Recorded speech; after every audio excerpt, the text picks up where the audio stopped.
Hello my dear students. आज हम लोग एक स्पेशल टॉपिक की बात करने वाले हैं। एक ऐसा टॉपिक जहां बच्चे अक्सर इंग्लिश लिखने में और बोलने में गलती करते हैं। आज जिस टॉपिक की हम लोग बात कर रहे हैं वो कुछ ऐसे वर्ब्स हैं जो निश्चित तौर पे जब बच्चे बोलते तो वहाँ प्रेपोजिशन का प्रयोग कर देते हैं। और आपको ध्यान में रखना है कि इंग्लिश में बहुत सारे ऐसे वर्ब्स होते हैं जो प्रीपोजिशन के विरोधी होते हैं, प्रीपोजिशन के दुश्मन होते हैं। वैसे वर्ब को हम लोग एंटी प्रपोजिशनल वर्ब बोलते हैं, मतलब एक ऐसा वर्ब जो प्रपोजिशन से नफरत करता है। तो आज हम लोग कुछ वैसे ही वर्ब्स के बारे में जानेंगे जिसको बच्चे लिखने में भी गलती करते हैं और बोलने में भी गलती करते हैं, और एसएससी में तो ऐसे क्वेश्चंस मतलब भरे पड़े हैं। तो आज हम लोग बात करने वाले हैं अंग्रेजी में कुछ ऐसे 15 वर्ब्स का जो अपने बगल में प्रपोजिशन का प्रयोग नहीं करते हैं, और इसलिए हम लोग उनको बोलते हैं एंटी प्रपोजिशनल वर्ब, यानी ऐसे वर्ब जो प्रीपोजिशन को नहीं लेंगे। तो सबसे पहले हम लोग बात करते हैं, जो वर्ब है वह है डिस्क्राइब।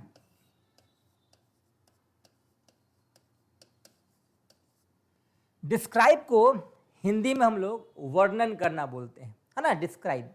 और अक्सर बच्चों लोग के जुबान से ऐसा निकलता होगा कि I want to describe about Japan, I want to describe about India, है ना। तो माइंड में आपको बैठाना है कि जब भी आप डिस्क्राइब का इस्तेमाल करें तो ये एंटी प्रीपोजिशनल वर्ब है, यानी कि प्रेपोजिशन नहीं लेने वाला। तो आप इसके बाद किसी भी प्रेपोजिशन का प्रयोग ना करें। आप सेंटेंस को ऐसे बोल सकते हो, I want to describe India, I want to describe Japan, but आप डिस्क्राइब के बगल में प्रेपोजिशन का प्रयोग मत करो, ठीक है। चलिए, उसी तरह अगर हम लोग दूसरा वर्ब की बात करें तो वो वर्ब है डिस्कस। डिस्कस, है ना, DISCUSS, डिस्कस, चर्चा करना इसका हिंदी होता है, चर्चा करना। डिस्कस का हिंदी क्या होता है? चर्चा करना। आप अक्सर अंग्रेजी बोलने में डिस्कस के बाद प्रीपोजिशन लगाते हो कि I want to discuss about my self, I want to discuss about my friend, I want to discuss about XYZ। तो डिस्कस के बगल में भी प्रेपोजिशन का प्रयोग नहीं होता है। I want to discuss my friend आप बोल सकते हो, डिस्कस के बगल में आपको प्रेपोजिशन नहीं लगाना है। अक्सर जब भी बच्चे स्पोकन में आते हैं तो स्टेज पे आने के बाद वो बोलते हैं कि today I want to discuss about this topic. तो भाई डिस्कस के साथ अबाउट मत लगाना, डिस्कस दिस टॉपिक बोल सकते हो आप, आपको प्रेपोजिशन का प्रयोग नहीं करना है। तो यहाँ पर हमने दो वर्ब लिखा, डिस्क्राइब, डिस्कस। तीसरा वर्ब है इलुस्ट्रेट।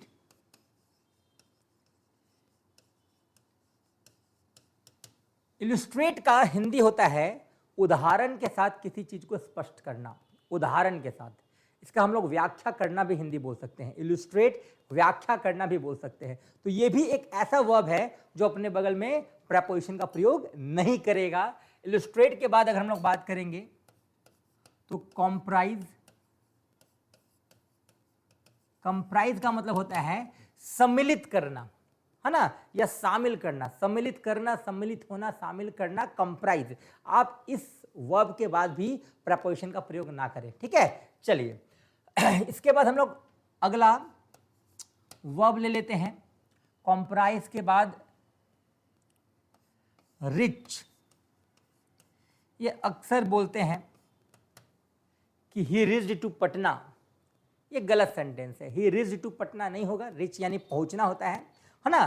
तो रिच का मतलब पहुंचना। अगर मैं बोलता हूं कि आई रिच्ड टू पटना तो ये सेंटेंस गलत है। सेंटेंस सही क्या होगा? आई रिच्ड पटना, ठीक है। चलिए, अभी हमने 5 वर्ब्स लिखा, इसके बाद आ जाते हैं आंसर। आंसर, उत्तर देना, जवाब देना। कुछ लोग बोलते हैं I answered to this question, है ना, आई आंसर्ड टू हिम। ये सब आंसर गलत है, ठीक है। आंसर्ड के बगल में प्रेपोजिशन का प्रयोग नहीं होगा। आई आंसर्ड हिम हो सकता है ना, या आई आंसर्ड दिस क्वेश्चन हो सकता है। आंसर्ड के बगल में आपको प्रेपोजिशन का प्रयोग टू, फ्रॉम, अबाउट, फॉर, ऐसे प्रेपोजिशन का प्रयोग बिल्कुल नहीं करना है, ठीक है। चलिए, तो डिस्क्राइब हो गया, discuss, illustrate, comprise, rich, answer. Attack, आक्रमण करना, इसका हिंदी होता है। अटैक का मतलब आक्रमण करना। अगर मैं ये सेंटेंस बोलूं कि इंडिया अटैक्ड ओवर चाइना या ऑन चाइना तो ये गलत हो जाएगा। इंडिया अटैक्ड क्या हो जाएगा, चाइना होगा। मतलब माइंड में आपको बैठा लेना है कि अटैक के बगल में भी प्रेपोजिशन का प्रयोग नहीं करना है। इसके बाद हम लोग बात करते हैं assault, ASSAULT,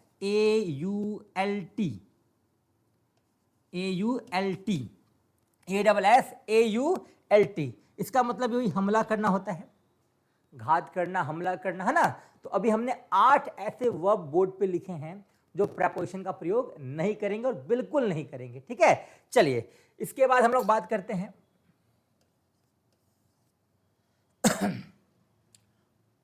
order, visit, confuse,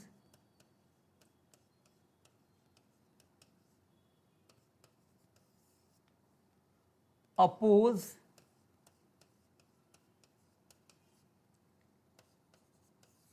ओबे, पास और सर्व, है ना।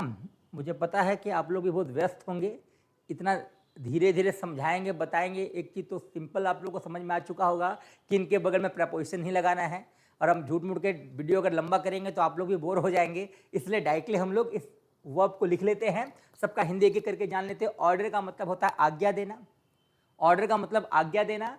विजिट मतलब कहीं घूमना, अक्सर लोग बोलते हैं आई विजिटेड टू पटना, ये गलत सेंटेंस है, क्योंकि अभी मैंने बोर्ड पे जितने भी 15 वर्ब्स को लिखा है ये सारे के सारे अपने बगल में प्रेपोजिशन का प्रयोग नहीं करेंगे। अगर ऐसा होगा तो सेंटेंस एरर है, ठीक है। चलिए कंफ्यूज का मतलब तो पता ही होगा, भ्रमित करना होता है कि भाई आप मुझे कंफ्यूज मत करो, है ना। डोंट कंफ्यूज मी, है ना, ऐसा बोलते हैं हम लोग, ना कि डोंट कंफ्यूज टू मी, ये गलत हो जाएगा। तो आपको इन सभी वर्ब्स के बगल में जितना भी मैंने 15 वर्ब्स बोर्ड पे लिखा है, आपको इनके बगल में प्रेपोजिशन का प्रयोग बिल्कुल नहीं करना है, ठीक है।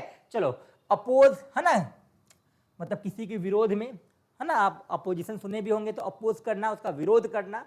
ओबे का मतलब क्या होता है, आज्ञा का पालन करना। ओबे मतलब आज्ञा का पालन करना। जैसे हम लोग बोलते हैं ना कि we should obey our parents, तो ओबे टू आवर पेरेंट्स नहीं, ओबे आवर पेरेंट्स ना, इसके बगल में प्रेपोजिशन का प्रयोग नहीं होगा। पास उत्तीर्ण होना या सफल होना, और सर्व का मतलब सेवा करना, सर्व का मतलब सेवा करना, ठीक है। चलिए तो अभी मैंने बोर्ड पे 15 वर्ब्स लिखा, उम्मीद है सब आप देख सकते हैं कि describe, discuss, illustrate, comprise, reach, answer, attack, assault, order, visit, confuse, oppose, obey, pass, सर्व, ये 15 ऐसे वर्ब्स हैं जिसके बगल में प्रेपोजिशन नहीं लगता है। अब बच्चे बोलेंगे सर हम एक सेंटेंस बोलते हैं, आप ध्यान देना वहाँ प्रेपोजिशन लगेगा। जैसे सेंटेंस है it was a great visit to Patna, हम लोग सर ऐसा सुने हैं। This is an order to you, हम लोग ऐसा सुने हैं sir. It was a great attack on China या ओवर चाइना, सर हम लोग ऐसा सुने हैं। बिल्कुल आप लोग सुने होंगे और ये प्रेपोजिशन सही भी है।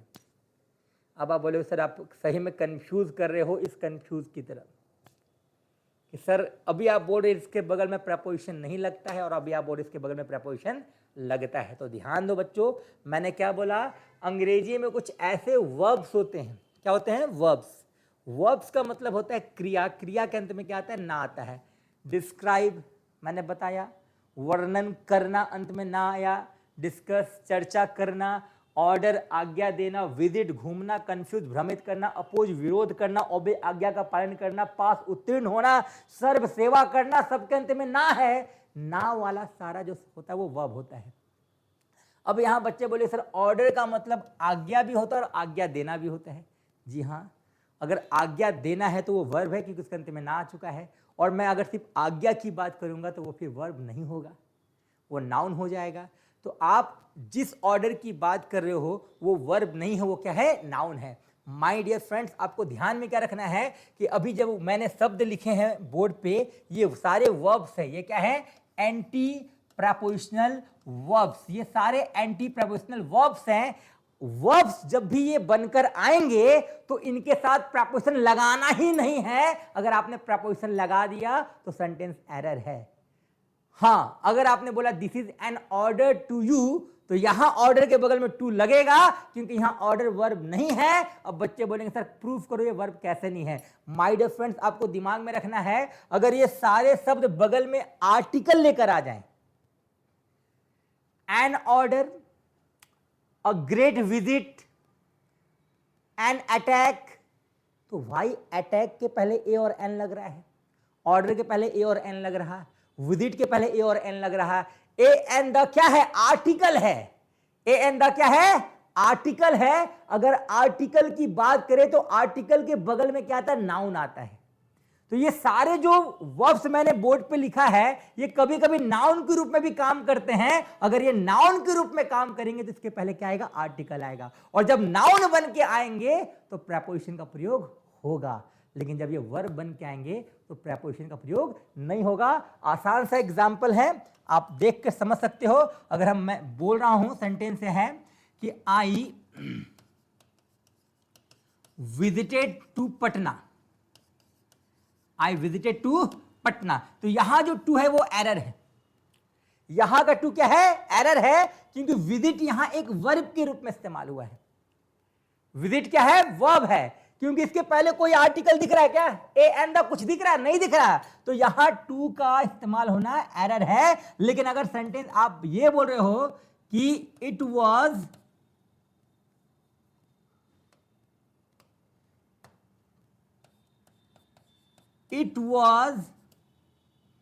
a visit, it was a visit to Patna, तो माय डियर फ्रेंड्स ये सेंटेंस सही हो जाएगा, क्योंकि इस विजिट और इस विजिट में अंतर क्या आप देख सकते हो। इस विजिट के पहले कोई ए एन द का प्रयोग नहीं हुआ है, किसी आर्टिकल का प्रयोग नहीं हुआ है, इसलिए ये वर्ब है। और ये जो विजिट है अपने पहले ए लेकर आ चुका है। ए मतलब आर्टिकल, और आर्टिकल के बगल में क्या आता है भाई? नाउन आता है। तो यहां जो विजिट है ये नाउन है, नाउन। और जो नाउन होगा वो तो प्रेपोजिशन लेगा ही लेगा। मैंने इस 15 को क्या बताया? ये वर्ब्स हैं। अगर ये वर्ब्स के रूप में इस्तेमाल होंगे तो कभी प्रेपोजिशन नहीं लेंगे। अगर ये नाउन के रूप में इस्तेमाल होते हैं तो प्रेपोजिशन ले सकते हैं। वर्ब और नाउन में अंतर क्या है? एकदम आसान सा है, हर वर्ब के अंत में ना आता है, हर वर्ब के अंत में ना आता है। और अगर नाउन बन के आएंगे तो इनके पहले ए चाहे एन का प्रयोग होगा। ए और एन, अगर इनके पहले ए और एन का प्रयोग हो रहा है मतलब ये वर्ब नहीं है, आप प्रेपोजिशन लगा सकते हो, आप प्रेपोजिशन लगा सकते हो। लेकिन अगर इनके पहले ए और एन का इस्तेमाल नहीं हुआ मतलब ये वर्ब है, अभी प्रेपोजिशन लगाओगे तो सेंटेंस गलत हो जाएगा। उम्मीद है ये वीडियो तो आपको समझ में आया होगा। नेक्स्ट वीडियो में इसी तरह का कुछ इंटरेस्टिंग टॉपिक के साथ हम लोग मिलेंगे। बहुत बहुत धन्यवाद।